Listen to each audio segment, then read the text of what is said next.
Abans era més fàcil. Al principi estava jo soles i me miraven tots. Però és que ja són 50 anys sense parar. I m'han dit de moltes maneres. Deien que jo era la primera. La primera. Ara n'hi ha tantes. Però jo sempre estic per a les coses bones i les que no ho són tant. I per a qui siga. Em coneixen per molts noms, però tots en diuen Aitana.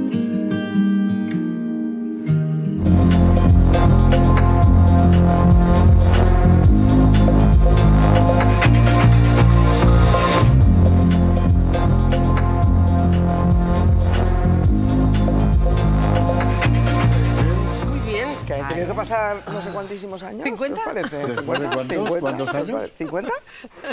¿Cuántas vegades vos han preguntat? Disculpa, eres la Aitana, perdona, tu eres la d'Aitana? Segur que unes quantes, no? Però ja fa 30 anys que em vaig anar a l'Aitana, però continuen relacionant-me amb l'Aitana. Això sí que és el primer, al millor, el nom que es ve al cap, no? La primera vegada que a mi m'ho more. ha preguntat també moltes voltes, però no hi ha que fer molt de cas. Inés diu que fa 30 anys i jo fa més de 20, i la gent continua recordant-te com la presentadora d'Aitana. I l'Horatge era, doncs clar, sempre, per una qüestió pràctica, l'Horatge li prestaves l'atenció, i jo recorde que la gent pensava que jo seria meteoròloga, perquè clar, te feia preguntes de «Atenue, ai, l'Horatge», i després demà, i d'ací 3 dies, i em falles. Quan dius ostres, així que ha passat, què ha canviat en la meva vida? El dia que te veus en un ninot de la falla. I mon pare diu, Inés, vinc d'una falla i estàs tu. Dic, calla, se semblarà a mi. Que no, vine. Se n'anem a Recadis i, efectivament, havia una rúbia, un micròfon i unes mamelles. I jo dic, a veure on està l'artista faller. Per a mi, un gran invent és el QE, el teleprompter. El teleprompter no has de memoritzar-te les entradetes, pots actualitzar la informació a l'instant, introduir una última hora. La gent no ho sap, però tenim una maquineta ahí. És la pantalleta ahí on van passar els textos. Com era allò de sentar-se davant la taula, simplement amb el paper i mirant a càmera, contant la notícia? Teníeu temps per a memoritzar? Jo vaig a dir una cosa. Miedo escénico, jo crec que l'ha tingut sempre. Jo mai. Sempre. Jo mai. Pues jo sí. Jo cada volta que me posava davant de la càmera, a veure què passarà avui. Estem parlant del QE, del teleprompter, però també està el famoso pinganillo. Tampoc teníem pinganillo. El Tot era per senyals. Això no existia. Jo sí que tenia pinganillo. No existia. Per a la gent, per a que ho sàpiguen, facilita la comunicació entre l'equip de realització, l'equip d'edició i la persona que està davant de la càmera. Hi havia un moment que no existia. Teníeu la figura del regidor. Com era el dia a dia? Era estar a fosques. Saps el que és a fosques? No veure res? Eixa era la sensació. Estaves venut. De que te la jugaves. No, estaves venut. Permanentment. A mi me feien, entra! I ja està. I ja està. Ja estaves dins. Saps què passa? Que el pinganillo, que jo sí que portava pinganillo, t'havies d'acostumar a estar sentint com parlaven i tu estar parlant a la teua. Sí, també els dies que hi ha un poc més de caos, últimes hores i tal. Ara en un moment faria aixina... Que te llevaries. No l'has fet mai? Bueno, clar que l'ha fet. Te llibera un montó. I al moment senties xillar al realitzador, que te'n deixaves caure i el sentia... I dius, és que no puc, o sigui, no te donava la vida. Jo l'únic que puc dir és que si tinguera que néixer una altra volta m'agradaria fer el mateix que ha fet hasta ara.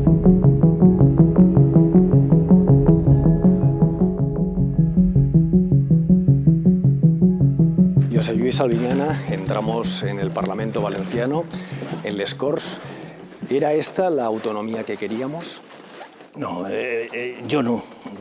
Lo que pasa es la que hay y es la que se debe respetar y no podemos solicitar otra. ¿Por qué no es la que usted quería? Hombre, yo batallé para conseguir la autonomía que la taula de fuerzas políticas podía aspirar en el título 8º de la Constitución, autonomía por la vía del 151, claro. ¿Por qué no accedió la Comunidad Valenciana a esa vía rápida del 151 como otras nacionalidades históricas y nos tuvimos que conformar con la vía lenta y eso de alguna manera ha limitado al pueblo valenciano? ¿Por qué? Por los partidos centralistas, PSOE, UCD y Partido Comunista, que no quisieron alcanzar esa vía que el pueblo ya había refrendado.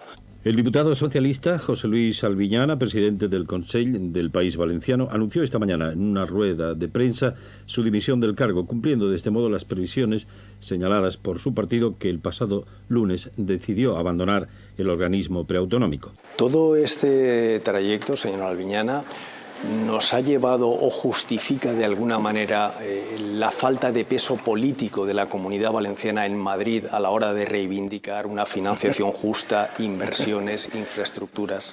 Yo creo que usted pone el dedo en la llaga. Evidentemente, la falta de peso específico cuando la reforma política o transición se arrastra hasta hoy en día. Los valencianos somos siempre un pueblo destinado a jugar en segunda división, en la Liga Estatal, en la Champions League, ¿no? No podemos compararnos con el País Vasco ni con Cataluña, evidentemente. Tampoco quieren que juguemos en la Champions League. Eran tiempos convulsos, se hablaba de la batalla de Valencia, había beligerancia, agresividad, incluso bombas. Sí, bueno, hubo un terrorismo, evidentemente, pero tampoco la magnitud de este tema, que siempre es un enemigo de la democracia, puede entenebrecer ni oscurecer, digamos, aquellos momentos en donde lo realmente satisfactorio era la amplitud del movimiento social respaldando la autonomía que representaba el Consell. L'any 77 s'uneix el 9 d'octubre la magna manifestació, en la que participaren més de mig milió de valencians demanant llibertat, amnistia i estatut d'autonomia. Y la comunidad valenciana, el país valenciano, no puede resistirse a permanecer indemne a las convulsiones del sistema. Y tiene que aspirar, y tiene que ser ambiciosa, y tiene que conectarse con lo que es realmente su historia y su futuro, que es más importante el futuro que la historia. ¿Qué papel tuvo Televisión Española y Aitana durante todo este periodo? Bueno, magnífico, magnífico, porque realmente hay un hombre que es Eduardo Sancho, al que hay que agradecerle su profesionalismo y el equipo tan ejemplar que consiguió cuajar en Aitana, por lo menos en la primera fase, hasta el 78, que se lo cargaron por las ambiciones tanto de Alianza Popular como de UCD como el PSOE, y creó un equipo de profesionales que han pasado la historia, una sintonía con la pluralidad democrática de la sociedad y con el proceso autonómico. O sea, la labor de Sancho fue ejemplar y Aitana tuvo un papel muy relevante. El nombre que utilizó el Centro Regional de Valencia es Aitana y la dirección la lleva Eduardo Sancho. Hombre, don Eduardo, pero ¿qué hace? Sancho Calvo. Este es mi sitio. ¿Pero qué hacemos aquí? ¿Y vosotros? Yo qué sé, me han dicho que viniera, pero para. ¿Ha cumplido años alguien? Pepe. Bueno, ¿cómo estáis? Estamos. ¿Cómo estás, Miguelín? Pero ¿cuántos años sin vernos? Desde aquí nos dirigimos a 5 millones de españoles, entre las 14 y las 14:30 horas, sobre esta parte de España, que, como observarán, es en nuestro mapa tan diversa. El centro nuestro incluía, como recordáis muy bien, Valencia, Alicante, Ibiza, Albacete y Murcia, sí. 4 unidades. Puedo contar una anécdota. Cuando venía Navidad, todos los presidentes preautonómicos que eran entonces querían hacer su discurso de fin de año. Como Aitana cubría 4 comunidades preautonómicas, teníamos que dar 4 conciertos, inaguantable. La cima de nuestra montaña comunicativa Aitana, cuyo nombre proviene, según algunos, del vasco y significa padre. Cuando bautizamos el centro como Aitana, ¿qué te pareció? Yo creo que ha sido la mejor cabecera que ha tenido Televisión Española en toda España. Y la música era una maravilla, claro. Bueno, es que la música se llamaba, la sintonía era Aitana de Óscar Esplá. Se llamaba también Aitana.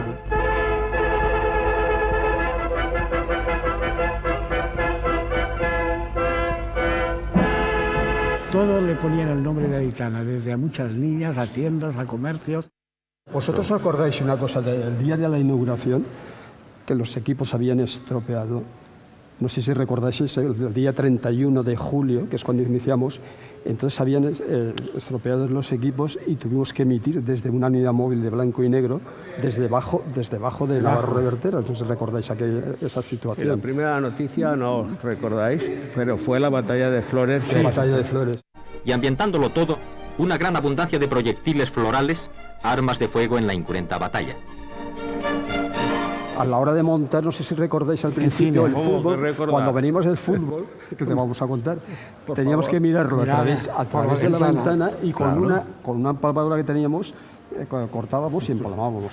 Y después el revelado, no sé si recordáis que era con cubos. Cuando yo llegaba a mi despacho, lo primero que oía era una pregunta por teléfono. Me llamaba una secretaria y me decía, ¿en el gobierno civil? Y entonces había un señor que me decía, que mande usted las cámaras a las 10. Tuve que iniciar esa especie de oposición al mandato, a la autoridad que pretendía pues que la televisión pública era exactamente un apéndice de su institución, ¿no? Una tirada importante de cualquier periódico de aquí eran 70.000 periódicos. Nosotros, cualquier día normal, nos veían 300.000 personas.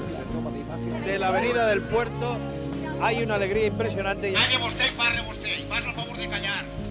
Es decir, yo estoy convencido de que este centro regional que cumple 50 años ahora hizo historia. Despertamos la ilusión de republicanos, socialistas, comunistas, de derechas, de izquierda, la de cada uno con su propia ilusión. Y además, si alguien hizo Comunidad Valenciana, la primera, con mucha diferencia a lo segundo, fue Italia.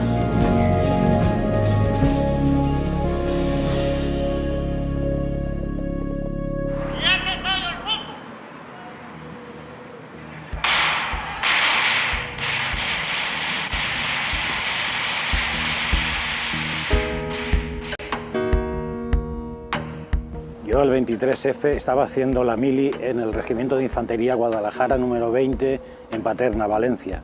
En la tarde nos desplegaron con munición real y pasamos mucho miedo. Yo volví a mi casa, tampoco era consciente de lo que pasaba y al llegar a casa mi madre la verdad es que respiró aliviada porque sabía que había un golpe de estado.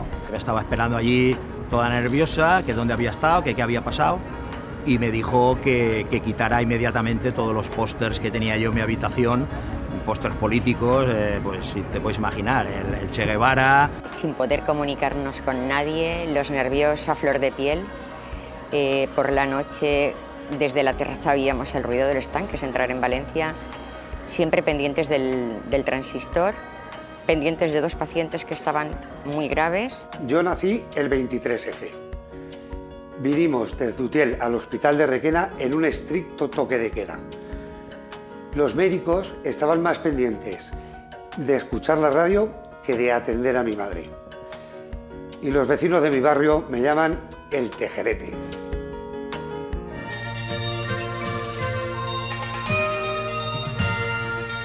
A las 11 de la noche la situación en el país es de normalidad, excepto en Valencia, que se encuentra bajo total ocupación militar. Carros de combate llegaban a esa hora hacia el centro de la ciudad.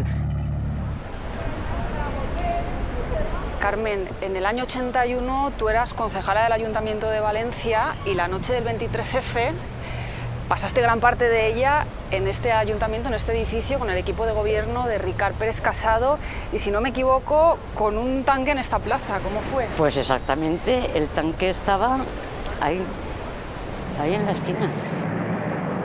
¿Y qué hacemos? Pues a partir de que el rey dice que no aprueba el golpe y que defiende la democracia, nos venimos aquí a decir, y aquí estamos los legítimos representantes de esta ciudad diciéndole no a los militares y aquí estamos para defender la democracia. ¡Quieto todo el mundo!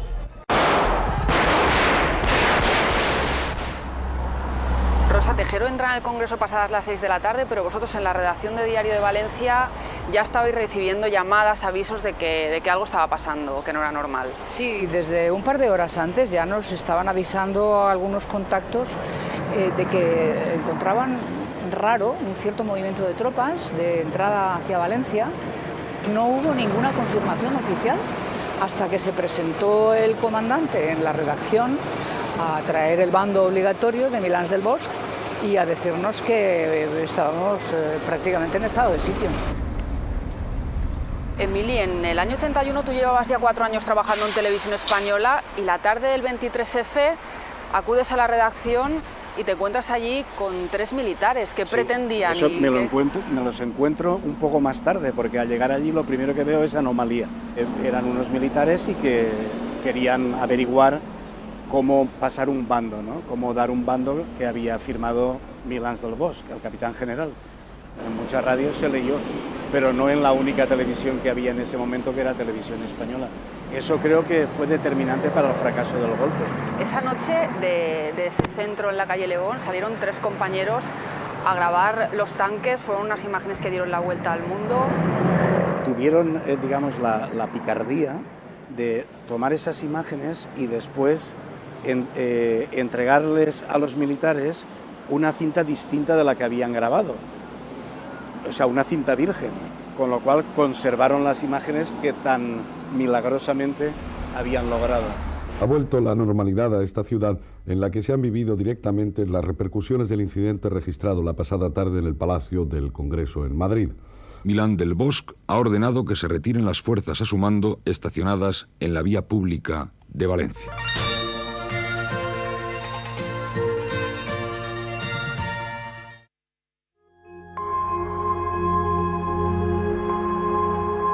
En 50 anys ha plogut molt, però molt. I no sempre ha plogut bé. Gobierno Civil de Valencia y la Junta de Protección Civil ruegan a todos los vecinos de los pueblos próximos al embalse de Tous abandonen sus hogares.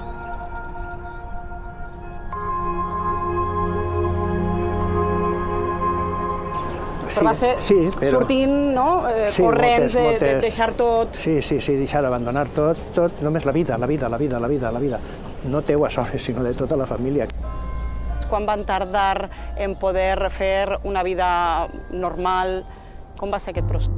De moment la gent ha fugit, té un cobijo provisional, després n'hi ve un altre del provisional, que vol dir la construcció de unes 70 vivendes d'aquest tipus barracó, i l'ajuda de l'exèrcit, que ens dona menjar durant 3 mesos. Bueno, se decideix finalment proposar a la gent, en una assemblea popular que tingui lloc en el carrer, la construcció d'un poble nou.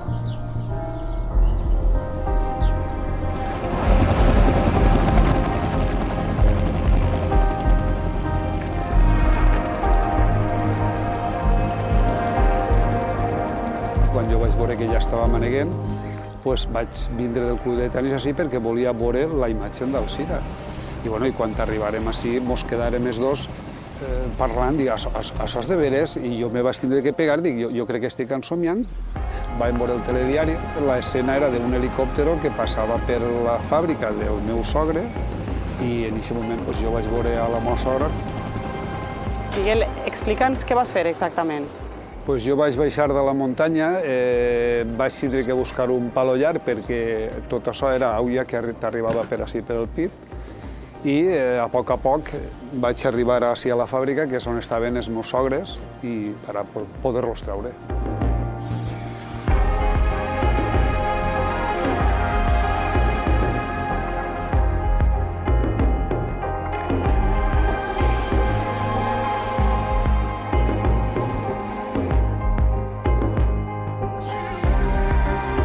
Jorge, estem a Oriola, ens situem el 12 de setembre de 2019. A la Vega van caure entre 450 i 500 litres per metre quadrat en un episodi en molt curt espai de temps. ¿Era una visia que ens estava donant el canvi climàtic? Sí, es una evidencia más, fue una evidencia más. En los últimos 20 años en la Comunidad Valenciana estamos registrando eventos de ese tipo, precipitaciones que caen de forma torrencial muy intensa y que provocan los daños que vimos en esa dana de septiembre del 19. El litoral valencià és un dels punts més complicats a l'hora de l'estudi del canvi climàtic? Sí, lo ha señalado así el propio panel de cambio climático de las Naciones Unidas. Estamos en uno de esos puntos calientes debido a que los efectos se están presentando cada vez de forma más intensa y más acelerada.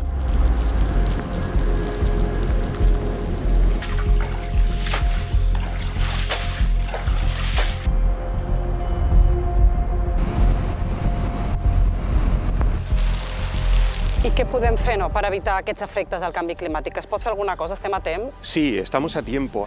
Cuando fue la dana del 19, la gente se dio cuenta de que se habían ocupado espacios de inundación debido a, bueno, a promociones urbanísticas, promociones inmobiliarias que nunca deberían haber ocupado esos espacios, ¿no?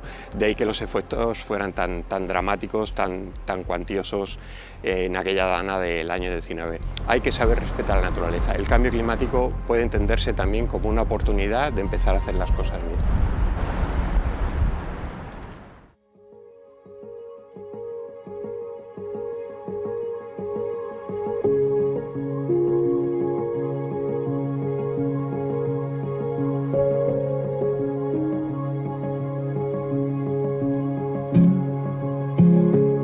La Bollier, la mítica cámara de 30 metros, bobina de 30 metros, duración 3 minutos. 3 minutos. Y a cambiar. Pero por lo menos era eléctrica y duraba todo lo que querías. Había otros de acuerdo. Esta grababa con sonido, con el Nagra, había que hacer claqueta. De esta forma. Eras el centro de toda la calle, porque era una muchedumbre que te rodeaba muy respetuosamente y te dejaba trabajar, evidentemente, pero te sentías que... El centro de atracción de muchos eventos que se organizaban y esto es la televisión. El centro de atracción, debido a lo que significaba el medio. El detalle curioso es que te decían cuándo sale. Sí. Ahora no te dirán cuándo sale, será en dónde sale. Tú la coges esta cámara y es como si fuese una... ¿Ves? Sí, no tiene nada que ver. Puedes hacer lo que quieras, pero tiene sus limitaciones. Estable con ¿ves? Aquello. No. Ahora que estáis hablando, ahora veo la Betacam y me acuerdo cuando hacíamos las vueltas ciclistas a la comunidad, subidos en una moto y con esa cámara arriba, con el de espaldas y grabando. Pero que veáis el follón. Iba en una moto, teníamos pactado que el helicóptero paraba en tal puerto y me recogía. Me ataba con una cuerda, iba con el helicóptero, hacía planos aéreos, llegaba a donde era la llegada. Bajaba, iba a donde estaba Gaitán y grababa la llegada. He trabajado en el sitio que me gustaba y donde quería. Siempre, es un trabajo excepcional. Estás en la primera línea de todo. Y más en no eres el protagonista, pero eres el testigo. Y más en aquella época. Ay, aquella época, los informativos han vivido una auténtica metamorfosis en 50 años. Imaginen que la historia es una cinta. ¿La rebobinamos? Rebobinar, ese verbo cuya raíz nos devuelve a las raíces, a la bobina de cine. En esta cinta se almacenaban las noticias, 30 metros que contenían todo en máximo 3 minutos, en las entrañas de una cámara a la que había que dar cuerda cada cuarto de hora. Vamos a enseñarles ahora a los demás, o una parte de los demás, en pleno trabajo, ahora mismo. En pleno trabajo vemos a nuestros compañeros grabar la vuelta ciclista a la comunidad. Lo hacían sobre la moto, encima del capó o entrevistando desde la ventanilla. ¿Cuál es la más difícil de todas las que has participado? No era fácil ser reportero en los 80 con tantas limitaciones técnicas. Lo reflejó bien Forges en esta sátira. ¡Tú no corras tanto! ¡Que te me sales! Y si grabar era difícil, imaginen emitir. Podían pasar horas desde que se grababa una imagen hasta que la veíamos por la tele. Se hacían esas imágenes, no había laboratorio. Se enviaban a Madrid, había que enviarlas por avión a Madrid. Llegaban a Madrid y en Madrid se revelaban. Revelar, otro viejo verbo. Las cámaras grababan en negativo. El laboratorio de Aitana empezaba a funcionar en 1971.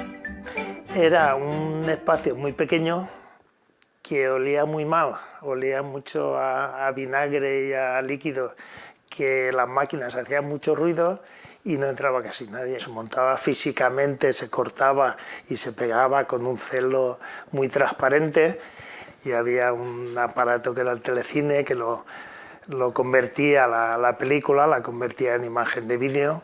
¿Preparado, telecine? Sí. Con los primeros centros territoriales también llegaron las primeras conexiones en directo y las unidades móviles. Parecía una cosa paradójica porque tan móvil no era un camión bastante grande. Un camión bendecido ante posibles adversidades. ¡Que le llamen de la unidad móvil! ¿Qué pasa? Que se ha fundido todo el motor. ¿Pero cómo es posible, hombre? Si solo tiene 600.000 millones de kilómetros. Rezar servía de poco. Los problemas técnicos eran parte del día a día. Bueno, quizá esto no ha cambiado tanto. Control, encended cámaras.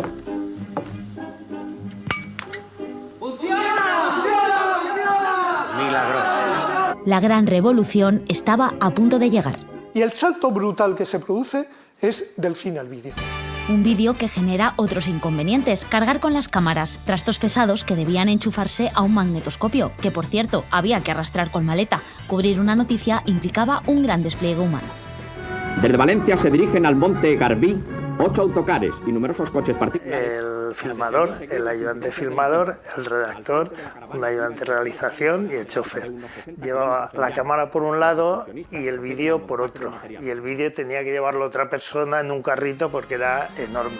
Que nadie se queje ahora de los rótulos, porque antes se ponían a mano y con letras transferibles y tampoco entraban a la primera. ¡El rótulo! Los centros regionales cuentan con servicios informativos propios. Visitemos ahora la redacción, donde no verán ni móviles ni ordenadores. Telegramas, máquinas de escribir y ceniceros componían el mobiliario. Salíamos sin saber lo que había ocurrido. Tenías que buscar cabinas.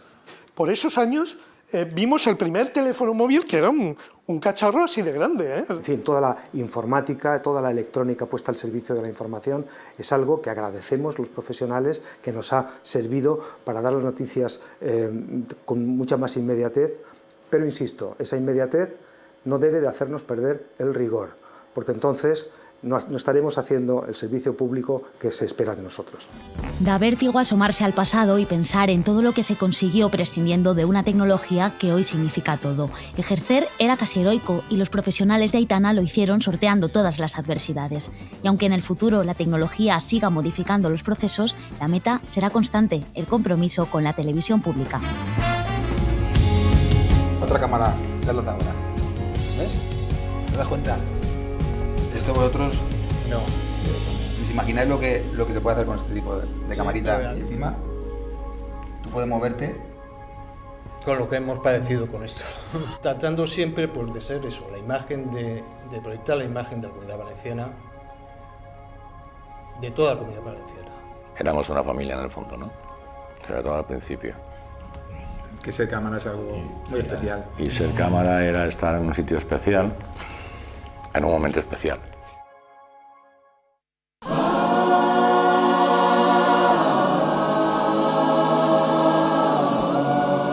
M'estimat cada pam d'esta terra, cada arbre.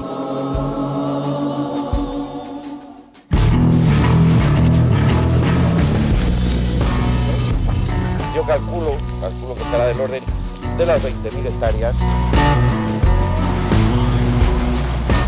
Dos grandes incendios que han afectado a la comarca de La Hoya de Buñol y que juntos forman el mayor desastre ecológico que se ha producido durante los últimos 6 años.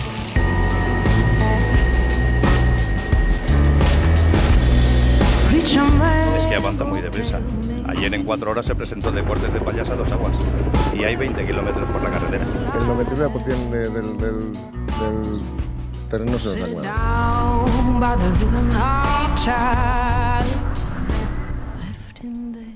Hace 10 años esto era una isla en medio de un mar de ceniza. Aquellos dos grandes incendios quemaron cerca de 50.000 hectáreas, pero en estas 5 décadas 400.000. El fuego ha tocado 400.000 en la Comunidad Valenciana. Eso supone 1/3 de nuestra superficie forestal, que es más de la mitad de nuestro territorio y que ha sido afectada de forma potente por incendios, especialmente en los últimos años del siglo pasado. Se han reducido, tanto en número por una actuación de prevención importante, sobre todo en vertederos y en líneas eléctricas, y concienciación ciudadana, y por otro lado nos hemos dotado de un sistema de extinción muy eficiente que es capaz de llegar pronto y apagar el 99% de los incendios. Muy eficiente, pero aún le quedan mejoras por hacer.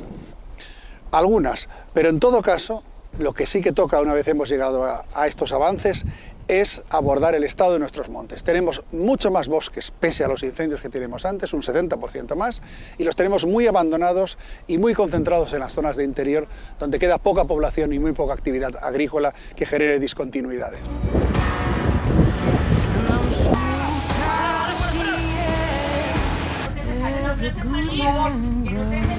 Para atrás.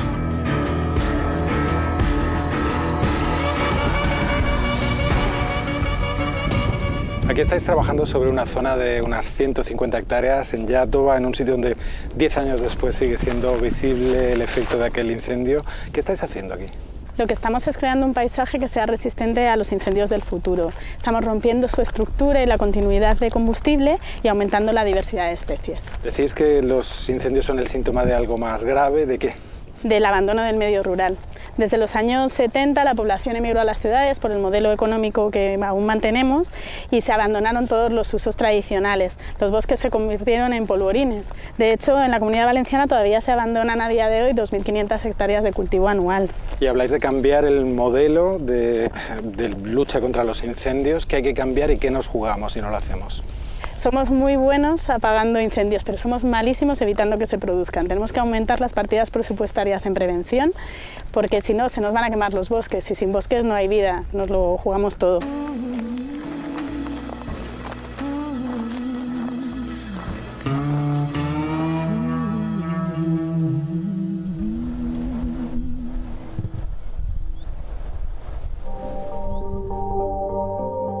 ETA causa la primera víctima mortal en Valencia. José Edmundo Casañ, delegado de la constructora Ferrovial, es asesinado en su propio despacho por dos individuos que le dispararon un tiro en la cabeza. Desde hace más de 20 años, las costas de la Comunidad Valenciana están en el punto de mira de la banda terrorista. En esta localidad de Muchamiel, que acaba de vivir sus fiestas patronales, nadie esperaba que este coche estuviera cargado de explosivos. Así quedó el coche bomba que causó la muerte a Silvia, de 6 años, mientras jugaba en el interior de su casa. Nos encontramos a las puertas del Corte Inglés de Pintor Sorolla, el más céntrico de estos grandes almacenes en la ciudad de Valencia, donde han hecho explosión 3 de los 5 artefactos explosivos colocados en este centro. En silencio, pero con dolor y con impotencia, los valencianos recorrieron la plaza del Ayuntamiento para pedir la paz. En este lugar de la avenida Blasco Ibáñez, frente a las facultades, se ha producido hace unos momentos el atentado que ha costado la vida del catedrático de Derecho Mercantil Manuel Broseta. ¿Qué siente cuando vuelve a este lugar? Pues mucha tristeza, mucha añoranza, pero también mucho orgullo de ver cómo esta sociedad ha evolucionado durante estos últimos 30 años. Su padre pasaba por aquí, camino del aulario de Derecho de la facultad, donde era catedrático. Imagino, bueno, el tiempo pasa, pero el dolor perdura. El dolor perdura y permanece, ¿eh? Lo que permite el tiempo es sedimentar ese dolor y permitirnos seguir mirando hacia adelante y aportar a la sociedad todo aquello que está en nuestras manos en pro de su mejoría y su desarrollo, ¿no? Los autores materiales jamás fueron condenados, aunque sí llegaron a sentarse en el banquillo. Efectivamente, se sentaron en el banquillo, no hubo elementos probatorios suficientes para emitir una condena en firme y afortunadamente, aunque en este caso no venga a nuestro favor, pero vivimos en un Estado de Derecho y no puede condenarse a nadie sin los suficientes elementos probatorios. Así Otro valenciano, Francisco Tomás y Valiente, fue asesinado por ETA en Madrid en 1996. Había sido presidente del Tribunal Constitucional. Las 3 víctimas mortales por la explosión de un coche bomba ocurrida esta mañana en la localidad alicantina de Muchamiel son los policías locales José Luis Jiménez Vargas y Víctor Puertas Viera, así como el empleado de la Grúa Municipal Francisco Cebrián Cabezas. Era 1991. En Valencia, en 1995, ETA pone una bomba en el Corte Inglés y muere una mujer. La víctima mortal debía estar en esos momentos en los lavabos de la cafetería, abarrotada de clientes a la hora de comer.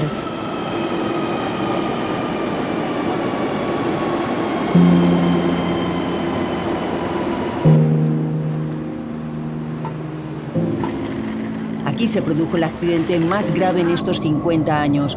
Ocurrió el 3 de julio de 2006 y provocó 43 muertos y 47 heridos. ¿Qué sentimientos le producen estar aquí? Hombre, la Estación de Jesús, yo creo que para todos nosotros será siempre el símbolo del accidente, ¿no? De esas imágenes tan dolorosas de ver el día 3 de julio sacar a todos los cuerpos de los heridos, de los fallecidos por la boca de metro, con todas esas ambulancias y toda Valencia pendiente de esas imágenes. Entre los fallecidos estaba su hermana. Aparte de ese dolor tan terrible, ¿qué es lo que más le ha dolido en todos estos años? Durante esos años lo que más nos dolió es la impotencia de no entender muy bien qué estaba pasando, porque esperábamos que después de un accidente tan grave pues hubiera una investigación transparente, que nos explicaran por qué habíamos perdido a nuestros seres queridos y que nos aseguraran que algo así no iba a volver a ocurrir. Pero fue muy doloroso el ver cómo nos ignoraban, cómo nos ninguneaban y el carpetazo que le intentaban dar. Beatriz, al final pasan 13 años, se condena a 4 directivos de Metro Valencia. ¿Es lo que esperabais las familias o quizá queda algo pendiente? Si nos hubieran preguntado los primeros días qué esperábamos, yo creo que hubiéramos dicho que conocer las causas del accidente, ¿no? Porque era como lo que necesitábamos. Pero bueno, después de la instrucción de pruebas que hubo en la instrucción judicial, entendimos que no íbamos a lograr nunca saber qué había pasado.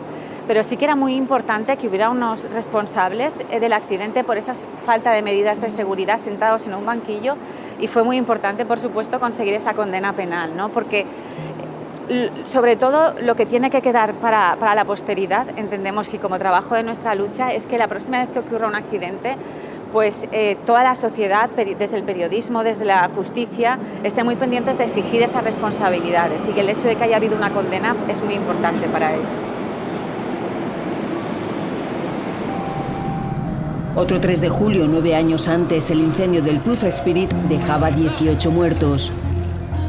La mort de 18 personas joves en un albergue de Todolella. Localidad que esta mañana ha amanecido sumida en la más absoluta tristeza. Era 2005 y 18 jóvenes perdían la vida. Habían ido al albergue a celebrar un cumpleaños. El accidente de autobús de Torreblanca en 1992 costó la vida a 45 personas. Tragedias de los últimos 50 años que nos sacuden la memoria al recordarlos. Notícies com aquestes no són fàcils de cobrir, però en general totes les que fem cada dia en l'informatiu tenen una mateixa dificultat, i és que, encara que les noves tecnologies ens ajuden, la nostra és una carrera de cada dia per arribar a temps d'emetre l'informatiu.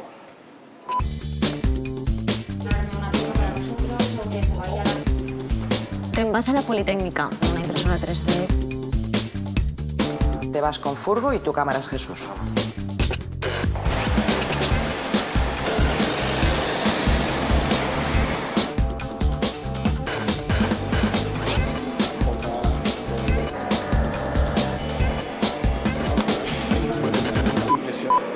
Una nova revolució industrial.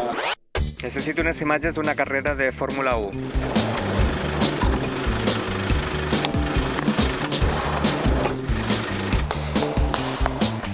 Això és de la Politécnica. Gràcies.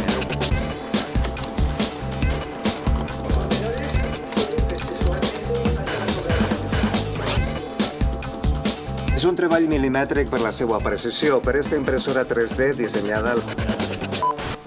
Hablando. Després de 2 anys de treball... Prevenida línia 2, 2 àudios. Politécnica de València ha dissenyat una de les impressores 3D més grans d'Espanya. La seva versatilitat permet fabricar fins i tot cotxes de competició. Dentro. És un treball milimètric per la seva precisió, per esta impresora 3D diseñada a la Universitat... 3 adolescentes llevan desaparecidas desde hace 4 días de sus domicilios en la localidad valenciana de Alcácer. Miriam García y Desiree Hernández, ambas de 14 años, y Antonia Gómez, de 15, fueron vistas por última vez la tarde del viernes en la carretera que une Alcácer con Picassent, cerca de Valencia. Las esperanzas de encontrarlas sanas y salvas quedó malograda cuando un apicultor descubrió, por casualidad, el lugar donde habían sido enterradas. Esta mañana a las 8:30 se ha llevado a cabo en el Instituto Anatómico Forense de Valencia la autopsia de los 3 cadáveres. El suceso se convierte en noticia de máximo interés para toda España.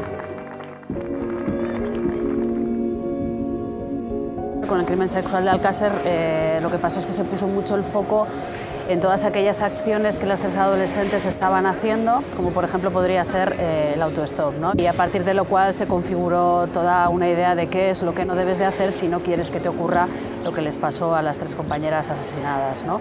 Se publicaron muchos detalles que tenían que ver con las torturas sexuales padecidas, y esto, bueno, va a ser incorporado por toda una generación de mujeres jóvenes que van a tener que aprender la lección de lo que les puede ocurrir cuando no se trata un caso de violencia sexual desde la perspectiva feminista o desde la perspectiva de género.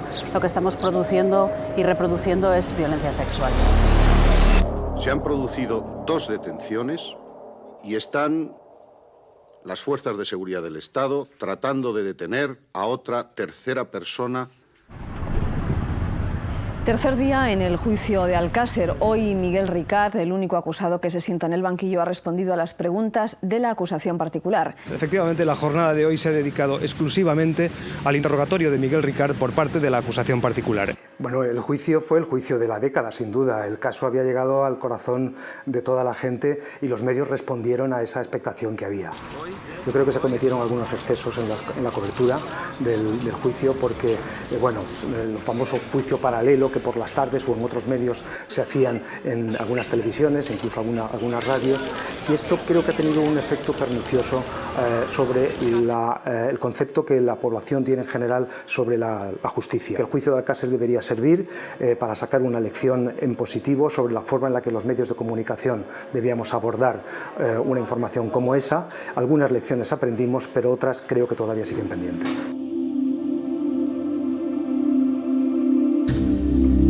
Desde el asesinato de las niñas de Alcácer, el tratamiento informativo de la violencia machista ha cambiado mucho. ¿Cuál creéis que ha sido el punto de inflexión? Bueno, yo creo que uno de los fundamentales es el asesinato de Ana Orantes, que a partir de ahí es cuando se planteó y efectivamente cristalizó en la ley de violencia de género. El caso de Ángela González Carreño, también la ONU nos dio un tirón de orejas y de hecho hay muchas cosas que son lo que nos pedía la sentencia. Y a partir de ahí ha habido hitos, pues como el caso de Itziar Prats, ¿no?, que determinó que los casos de violencia vicaria pasaran al juzgado de violencia de género. A raíz de todos estos hechos que comentaba Susana, fíjate que las víctimas empezamos a levantar la voz y a dar la cara y empezar a sacar lo que venía siendo un crimen doméstico totalmente a ser algo público y social. ¿Cuál creéis que es el futuro de la lucha contra la violencia contra la mujer? Yo creo que hay que tener claro que no podemos bajar la guardia porque corremos el riesgo de pensar que lo hemos conseguido todo con la ley, con los juzgados, y ahora mismo estamos viviendo una eclosión de personas que niegan la violencia de género desde instituciones públicas que es muy peligrosa. Y son mensajes peligrosísimos porque están calando en la gente más jovencita. Están a través de estos mensajes creyendo que esto no es violencia de género y que no son crímenes, y sí que lo son. Queda mucho por hacer y no nos van a parar.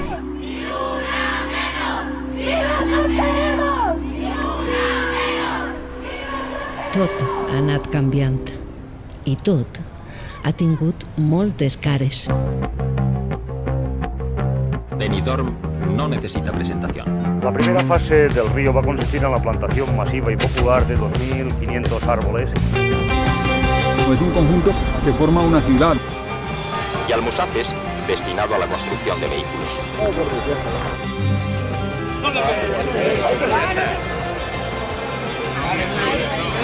Acaben de inaugurar l'aeroport de Castelló.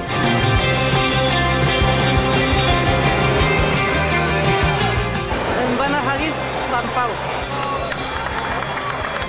Señor, retírese, por favor.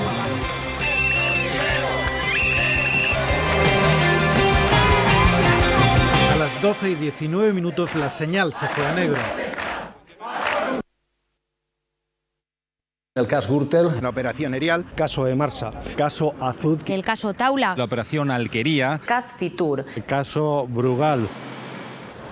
Todos estos nombres que hemos escuchado están muy instalados en el ideario valenciano, pero hay otros que también, Rodrigo, parece que están también muy asumidos como blanqueo, cohecho, caja B. Es una corrupción sistémica la de la Comunidad Valenciana. Bueno, yo creo que durante muchos años lo fue. Durante 20 años la corrupción estuvo absolutamente en el primer plano de la actualidad valenciana y mi sensación es que esto respondía sobre todo a una idea de impunidad que estaba muy instalada en el gobierno autonómico. ¿A qué responde esa impunidad? Ya creo que es otro tema. Ya. O sea, no creo que haya mucha diferencia entre lo que ocurrió en la Comunidad Valenciana a lo que pasó, por ejemplo, con el PSOE en Andalucía o con Convergencia en Cataluña. El tema es qué te lleva a esa impunidad. Yo creo que aquí hubo una mezcla pues, de una oposición que estaba más preocupada de sus miserias personales que de fiscalizar al gobierno, de un control absoluto de los medios de comunicación, de una red clientelar en la que participaban los principales empresarios valencianos y sobre todo una sociedad que durante mucho tiempo estuvo encantada con la fiesta en la Comunidad Valenciana y que miró hacia otro lado. Joaquín Bosch, com es diagnostica un sistema corrupte? Quins són els símptomes? Es diagnostica analitzant les pràctiques que han quedat evidenciades i els símptomes més clars estan en l'exteriorització judicial. En territori valencià hem tingut moltíssima corrupció, hem tingut condemnats en presó provisional o encausats presidents de la Generalitat, consellers autonòmics, presidents de les 3 diputacions, alcaldes i regidors de les principals ciutats. en uns percentatges que no tenen equivalents en l'Europa democràtica i que s'apropen més bé a països com els Honduras o Guatemala.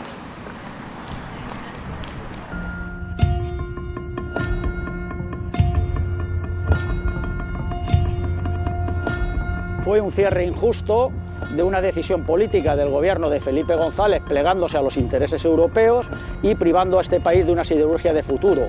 Motivó una de las movilizaciones más ejemplares e importantes de nuestro reciente periodo democrático.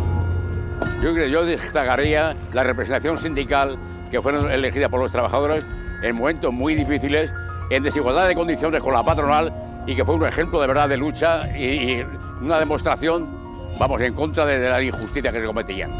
Lo importante también es que la gente joven de Sagunto no sabe lo que... He vist tantes coses. ...que motivaron el cierre y no sabe las consecuencias que pasamos a continuación de dicho cierre. Sobre las 7 menos cuarto llegaba la manifestación de saguntinos frente al Congreso de los Diputados.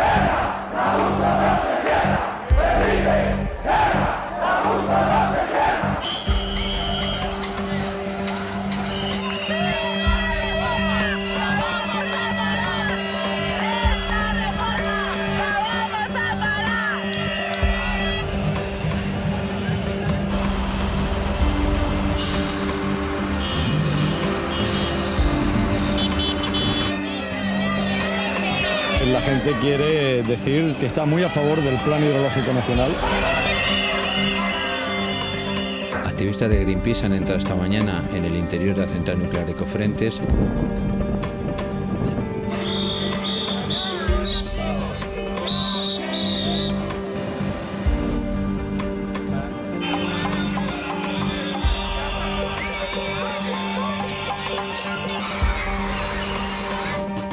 El Cabanyal hoy es un barrio prácticamente tomado por las fuerzas del orden público. Se han producido escenas de gran violencia por parte de la Policía Nacional, que ha actuado con gran contundencia. Este es el momento en el que la máquina excavadora echa abajo este fort de la barraca. Inflar-se la boca a parlar de l'horta per a després permetre actuacions com les que estan passant avui així.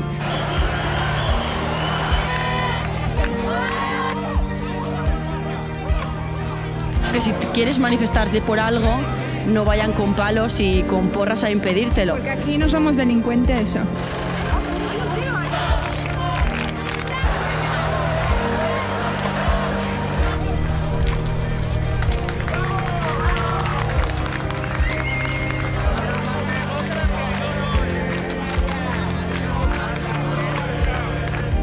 Jack, de 29 anys, de Sudán del Sud i víctima de Boko Haram, va ser el primer a desembarcar de l'Aquarius, el segon vaixell que arribava a port.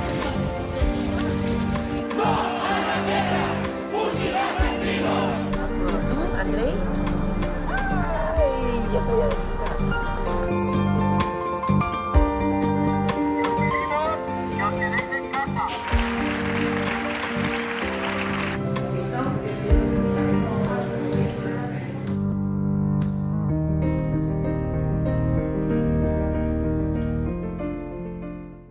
Hola, hola, hola.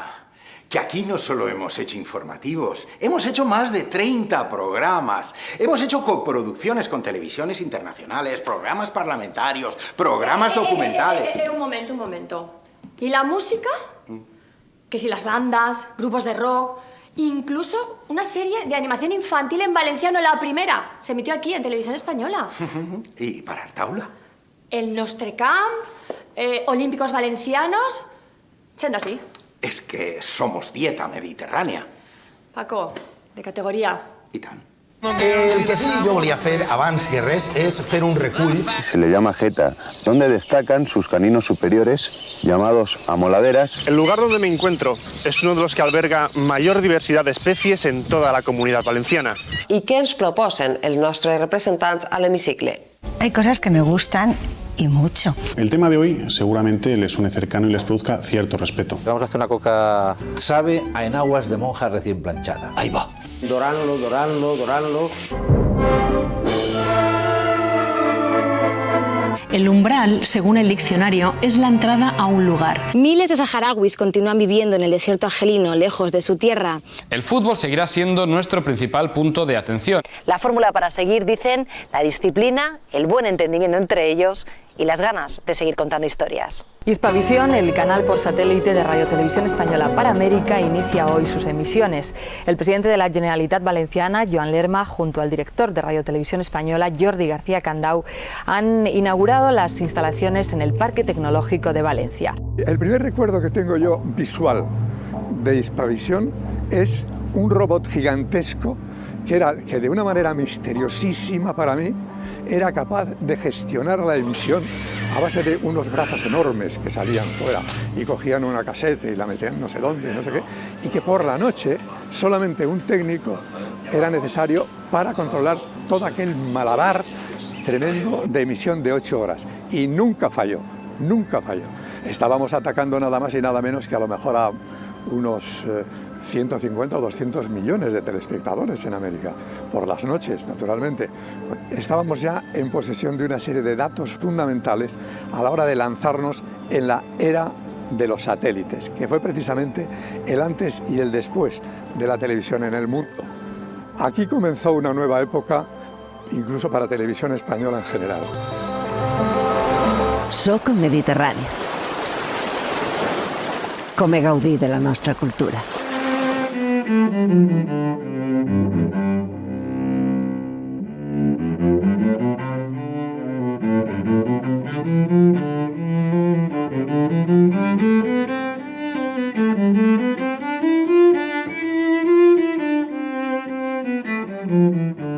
Contar la información cultural supone hacer un ejercicio de traducción para acercar las expresiones artísticas al público, que le llegue, que le emocione. Marisa, tú en infinidad de ocasiones has entrevistado a máximos creadores como realizadores, como poetas, como escritores. ¿Cuál es la clave para hacer una buena entrevista? Pues hay que conseguir la complicidad y que la conversación fluya. Y yo creo que lo importante es saber escuchar y no estar pensando en la siguiente pregunta que quieres hacer. En ese sentido, pues yo recuerdo a Berlanga.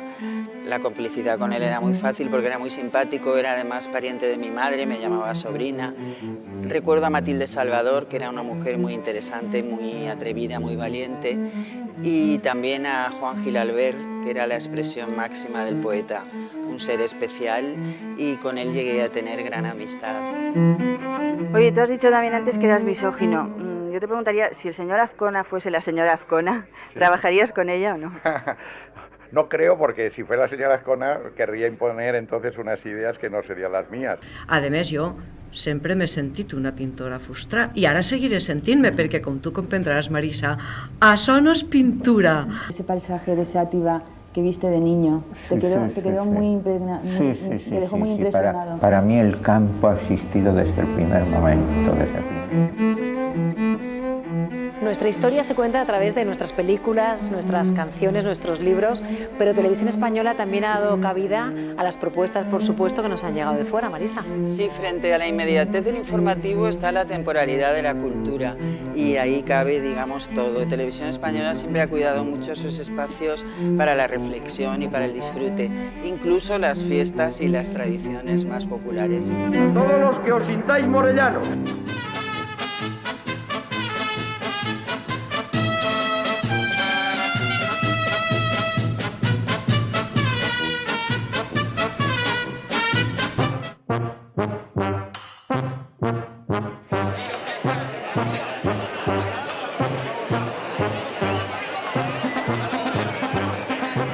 Un acogimiento a la gente joven.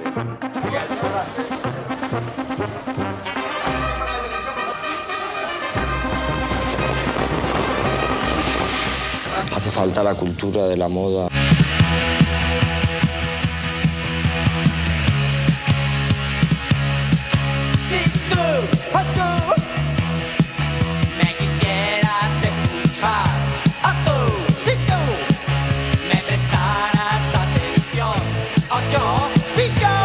¿Debe la gente buscar al arte o debe el arte buscar la gente? Als 50 anys de la meva vida, quan davallen les aigües tèrboles pels espills, La societat valenciana ha estat una societat molt maltractada per la història, per dir-ho. Tengo que hablar con quién si no salen tampoco sonidos de mi boca.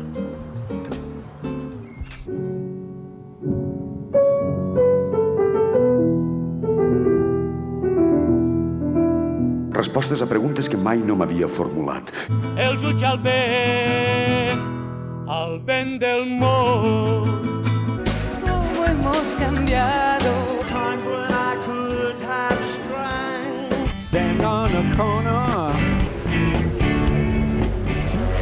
Me siento muy orgullosa de que el Mundial de Motociclismo termine en el Circuit Ricardo Tormo. Nunca olvidaré el día que el Villarreal ganó su primer título. Bendita Europa League.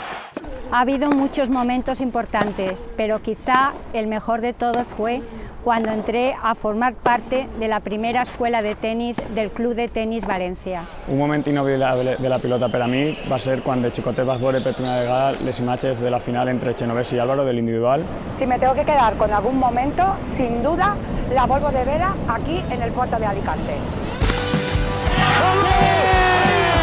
¡Ahí está! ¡La hemos ganado! El sprint de la victoria para Ángel Casero. Ahí están, levantando la Copa de Campeones. Sergio García es el nom principal en el Sport Mundial. Nico Terol se ha convertido hoy en campeón del mundo de 125 centímetros cúbicos. Lligues, copes, títols europeus, mundials, moments per al record, victòries èpiques i també derrotes doloroses. L'esport valencià ha viscut 5 dècades de creixement, consolidació i domini en moltes disciplines. Televisió Espanyola ha sigut testimoni en escenaris com este i també lluny de les nostres fronteres amb moments i veus inoblidables.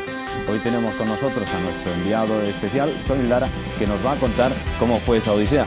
Tal vez el ambiente no sea el mejor después de la derrota frente al Atlético de Madrid. Dentro de aproximadamente 30 minutos comenzará el partido. Similar, l'Eliana va tancar ahir la temporada amb una victoria sobre el Cuban Rus. En nuestros estudios en el centro de la Comunidad de Valencia, con nosotros el protagonista, Mario Alberto Kempes. Pensaba que alguien le podía quitar el puesto, el primer puesto. Bueno, nunca se puede esperar hasta última hora. Molt bon dia des del circuit Ricardo Tormo de la Comunitat Valenciana, que es troba avui en plena activitat. Tenemos con nosotros a Alfredo y Estefano, que lógicamente suponemos estará satisfecho y contento. Con olor a pólvora, 2 años y 4 días ha tardado la afición del Valencia. El líder de todo el desafío español, Agustín Zulueta, buenas tardes. ¿Qué tal? Buenas tardes, Enrique. La verdad es que ocasión para disfrutar como esto no tiene precio. El sueño mediterráneo del Villarreal tomó cuerpo aquí, a orillas del Báltico. Ahí vamos a ver si Isabel, que el combate es tuyo. 3, 2, 1. Isabel Fernández, campeona olímpica. Isabel, muchas victorias, muchas medallas, 2 momentos muy especiales. Medalla de oro en Sydney 2000 y en Atenas 2004 llevar la bandera española representando a todos los deportistas. ¿Qué te produjo mayor satisfacción? Pues la verdad que las dos, la medalla olímpica en Sydney, porque era lo que realmente como deportista quería conseguir, ser campeona olímpica, que es lo que me faltaba después de los Juegos de Atlanta, conseguir bronce, ser campeona, y luego ser abanderada para mí fue lo más. España. Con la abanderada Isabel Fernández, la judoka, campeona olímpica. Fue un orgullo llevar la bandera de tu país, porque representas a todos los deportistas que han estado trabajando durante muchos años para poder estar en esos Juegos. Pascual se lleva la medalla de plata y se va llorando. Y si el salto es válido, puede haber oro. La victoria corresponde a Niurka Montalvo.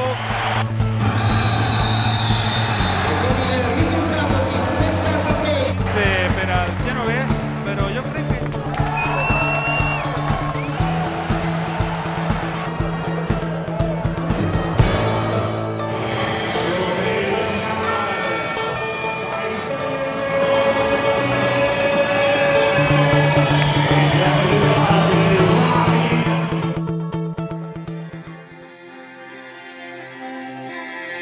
Ja t'ho havia dit.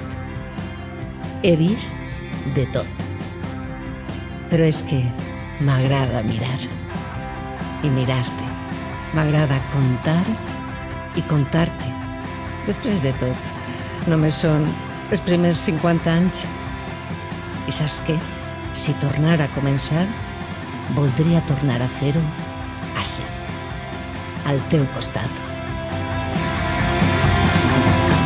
pudiera elegir, si tuviera otra oportunidad de empezar de cero otra vez, de vivir una nueva vida más, yo volvería a repetir y volvería a nacer en la misma tierra que hoy